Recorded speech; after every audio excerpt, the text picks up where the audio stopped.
My friend Charlie Bell passed away a few days back.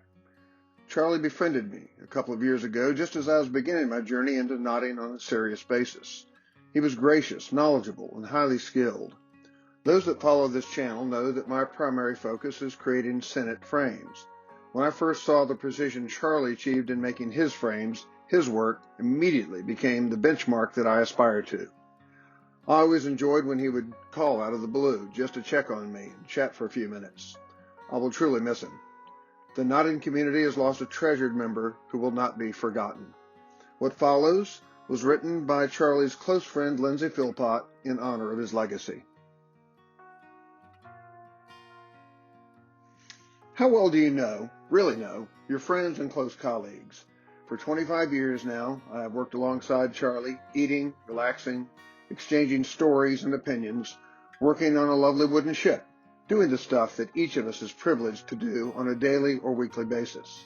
Charlie was a person who did not suffer fools gladly. If you uttered an opinion that was felt unsubstantiated by facts, he would say so.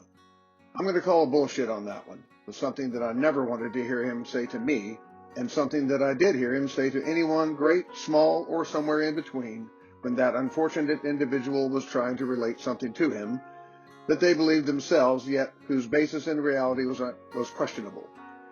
He was not hard to understand in this approach, but it was just hard to hear him say that to you out loud, and yet not as a punishment, but as a response to some thoughtless utterance. Charlie Bell was a supervisor at Long Beach Naval Shipyard when it was operational. He was promoted to the position for his clear understanding of the work required to be done and his understanding and care for the people under his command. He retired from that position before I came to know him, and he carried himself with the authority of one who knows his subject or is learning something new to him. He worked out what was required to be done correctly, in order, safely, and to be done expediently and without harm to others or himself.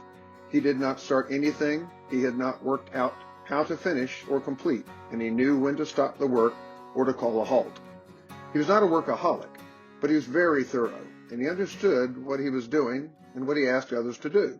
On top of all that, he was a skilled artist, working with ropes, cords, twine, blocks, spars, and rigging on old wood and metal ships.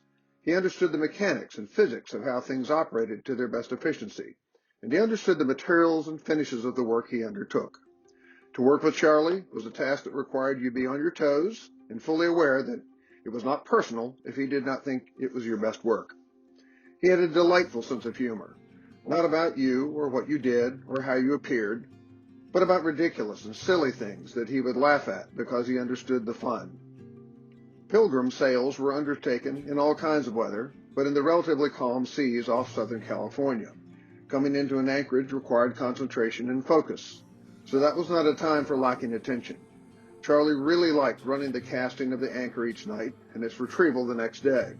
When the crew was settled to their nightly routine, he readily took part in silly larks such as skit night, which was an occasion for the crew to get inventive with materials to hand to cheer up the captain. And Charlie got very inventive with some of the skits and short plays or reenactments that took place.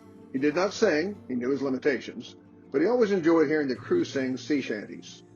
One of Charlie's greatest pleasures was to make everything that had to do with sailors' fancy work, marlinspike seamanship, in the planning and production of which he rightly took pride of place.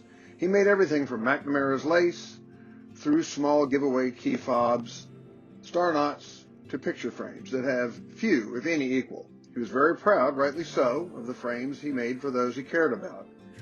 He produced several sailor strainers, the bow netting that was used to prevent crew members from slipping into the water when working on the bow, whose movement and dunking made for a slippery platform. Charlie wanted and achieved perfection in the placement of ties and supports, of the correct placement and usage of splices, and of the use of the right materials for the work. Ask any sailor how valuable a secure bow netting is. Reading back over this very brief outline about Charlie Bell, I would be remiss not to mention his love and admiration for his wife of 66 years, Wanda. Charlie and Wanda relied on each other for the strengths and joys that each brought to their marriage. Wanda's later years were a time when she took to volunteering her time knitting several thousand watch caps for armed forces personnel and for the Pilgrim's crews who stood anchor watch on some chilly evening duty. I've only known Charlie to be a volunteer, for which he has gained some well-deserved accolades from the Ocean Institute. He was very well respected in Southern California and a go-to source of reliable and accurate information about ships, their construction, their rigging, and the sources and strengths and weaknesses of the various new and old cordage and rope work. Charlie will be, and already is, sorely missed. His cheerfulness, his wit, his knowledge, his artistry and skills are much in need, but who could ever replace such a person as Charlie Bell? We wish you were eternal, but that cannot be. You have gone before, but you will always remain here in our hearts and minds, standing by ready. We salute you, Charlie Bell. Fair winds, sir.